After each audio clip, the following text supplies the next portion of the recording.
Today, we're talking about police interviews and 10 things you need to know.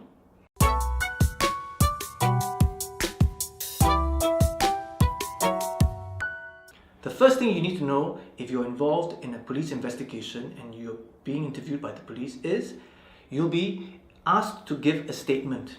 This statement will be recorded in English after the interview.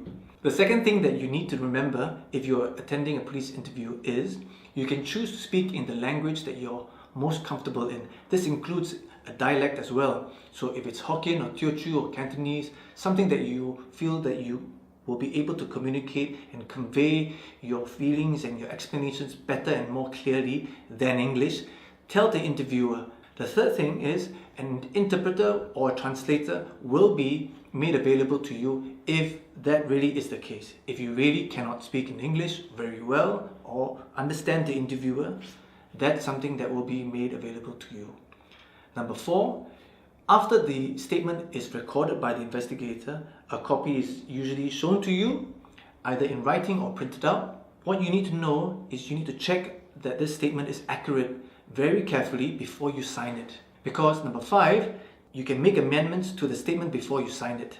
Many people think that after the interview is complete, the statement is produced, all they have to do is to sign it and they don't have any other option. That's not true. You can make changes if you don't understand a particular word, or if you don't want to use a particular choice of words that have been used by the interviewer to convey what you had to say.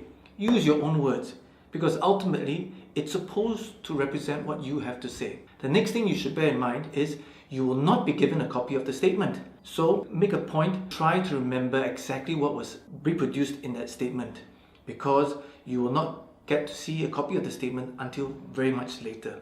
Another thing to bear in mind if you're involved in a police interview is, in most situations, you won't be given an opportunity to speak with your lawyer before the interview. Many people think because they've either seen it in the movies or they've read it in books in other countries, that's what happens. Can I speak to my lawyer first before the interview starts? That's what some or most people, if not everyone, tries to do before the interview. But the fact of the matter is, in Singapore, most situations will result in you not having that opportunity to do so. The next thing is you must tell the truth during the interview, because you can be prosecuted and charged with an offense or giving false information to the interviewer. The next thing you should know about a police interview is that if you are accused of having committed the offense, if the interviewer, the police, are directly saying that you have committed an offense, you must give your full explanation early. Otherwise, your explanation may not be believed if you give it only much later. Related to this is the final point. If you are directly accused of having committed an offense and you're accused of doing something wrong or acting in a certain way which led to the offense being committed, you don't have to admit that you've done it. You don't have to admit that you've committed the offense, because this is your right under Singapore law. So there you have it, 10 simple but important things to bear in mind if you're involved in the police interview. So that's it for today.